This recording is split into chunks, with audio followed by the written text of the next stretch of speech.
শ্যামলী এবার রান্নার প্রতিযোগিতা থেকে বের হয়ে যাওয়ার সিদ্ধান্ত নিল। হ্যাঁ বন্ধুরা, এমনকি দেখা যাবে আজকের পর্বে। তাই সম্পূর্ণ ভিডিওটা দেখতে ভিডিওটা লাইক দিয়ে চ্যানেলটা সাবস্ক্রাইব করে দেখতে থাকো।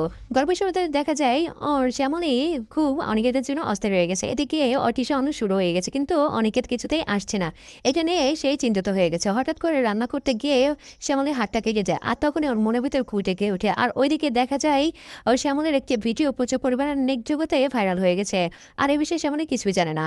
আর এখানে লোকজন ভীষণ মন্তব্য করছে। তখনই ওখান থেকে অনিকেত আসছিল। আর অনিকেতকে দেখে পাড়ার লোকজন বলে, দেখে তো ভদ্রবাড়ির লোকই মনে করেছিলাম, ভদ্রবাড়ি আপনারা, আর আপনাদের মনে মনে এত প্যাচ, আপনারা বাড়ির বউকে এত নির্যাতন করে।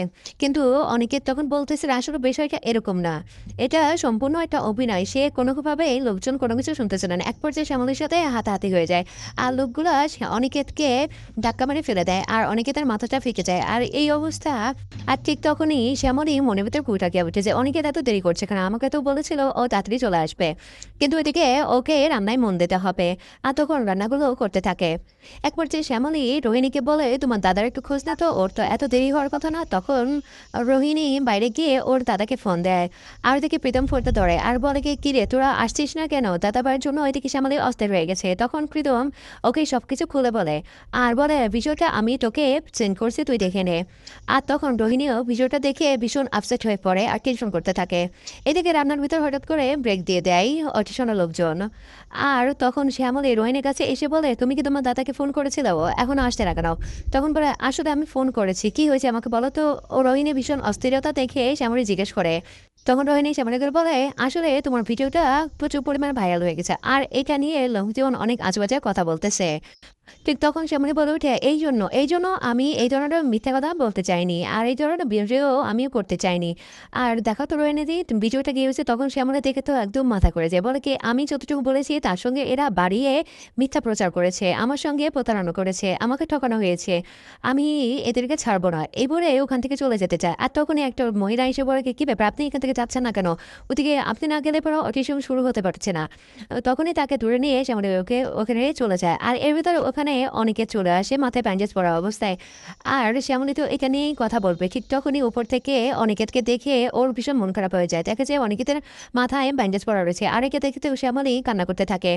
আর ওইদিকে অডিশনের লোকজন এসে শ্যামলীর কাছে তার খাবারের নাম জিজ্ঞেস করে, আর বলে যে মাছ এবং করল্লার যুগলবন্দি। নামটা শুনে ভীষণ পছন্দ হয়ে যায় ওতে। ওটা কেবল তো খেয়ে দেখি কেমন হয়েছে। খাবার খেয়ে তো ভীষণ পছন্দ করে।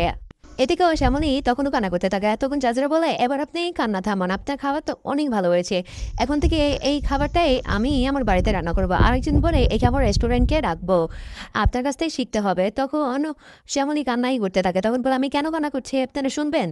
তখন শ্যামলী একদম ব্লাস্ট হয়ে যায়, বলে আজকে আপনাদের জন্য আমার হাজব্যান্ডের এই অবস্থা, আপনারা আমার সঙ্গে প্রতারণা করেছেন, আপনারা আমাকে ঠকেছেন। এর ভিতরেই চমনের তখন যে ভিডিও ম্যান ছিল সে বলে, কাট কাট কাট, এ ধরনের কথা বললে পরে এইটা পাবলিশ কিছু করা যাবে না, আমাদের চ্যানেলের দুর্নাম হয়ে যাবে। তখন সে আমরা বলে, না সমস্ত কিছু আমি লাইভে বলতে চাচ্ছি, কিন্তু লাইভটা ওরা বন্ধ করে দেয়। আর তখন তারপরে শ্যামলী তার মুখ বন্ধ করে না। ওইদিকে অনেকে শ্যামলীর কাছে এসে চলে আসে, আর শ্যামলীকে থামানোর চেষ্টা করে, কিন্তু শ্যামলী কিছুতেই থামছে না। তখন বলে, আজকে আপনারা, আমি বারবার বললাম যে ওই ধরনের ভিডিও করবো না, আপনারা আমার ভিডিও ক্লিপের সঙ্গে এক্সট্রা করে ভিডিও বানিয়ে সেটা পাবলিসিটি করে দিয়েছেন, আর সেটার জন্য আজকে আমার পরিবারের লোকজন হেনস্থা হচ্ছে, আজকে আমার হাজবেন্ডের মাথা ফিকে গেছে। এর পরবর্তীতে আরো ভয়ানক কিছু হতে পারে, আপনাদেরকে বারবার মানা করেছেন, তারপর আপনারা শোনেন নাই। এর জন্য আপনারা সমস্ত কিছুর জন্য দায়ী। আপনারা এখানে আমরা অডিশন দিতে আসছি, আপনারা আমাদের ফ্যামিলি নিয়ে কেন সিনেমা নিয়ে গেলবেন না? আপনাদের কোনো এখতিয়ার নেই আমাদের সঙ্গে এইভাবে সিনেমা নিয়ে খেলার। অনেক বেশি রিয়াক্ট করতে থাকে। তখন শ্যামলীকে থামানোর চেষ্টা করে অনেকে, কিন্তু কিছুতেই শ্যামলী এখানে থামে না। শেষ পর্যন্ত শ্যামলী বলেই দেয়, আমি এই টিউশনে আর থাকবো না। তখন ওখানে যে ভিডিও ম্যানটা ছিল সেকে আসলে মেন কালপিট, আর সে বলতে থাকে, এই মহিলা এখানে থাকলে আমি এখানে আর কাজ করবো না, একে এক্ষুনি বাদ দিয়ে দেওয়া হোক।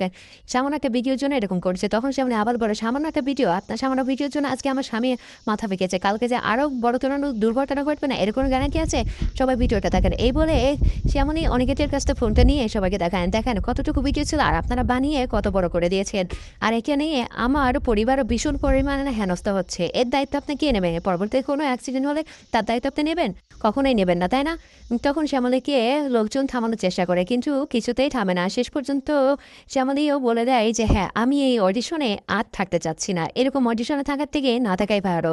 কিন্তু অনিকেত কিছুতেই শ্যামলীকে বোঝানোর চেষ্টা করেও পারছে না যে না তোমাকে থাকতে হবে, আর কখনো এরকম অ্যাক্সিডেন্ট ঘটবে না, যা হয়ে গেছে আর কোনো দুর্ঘটনা ঘটবে না। তো বন্ধুরা তোমাদের কি মনে হচ্ছে শ্যামলী কি সত্যি সত্যি অডিশন থেকে বের হয়ে যাচ্ছে নাকি ও শ্যামলী জিতবে? তো তোমাদের মূল্যবান কমেন্ট কমেন্ট করেছে। ধন্যবাদ সবাইকে।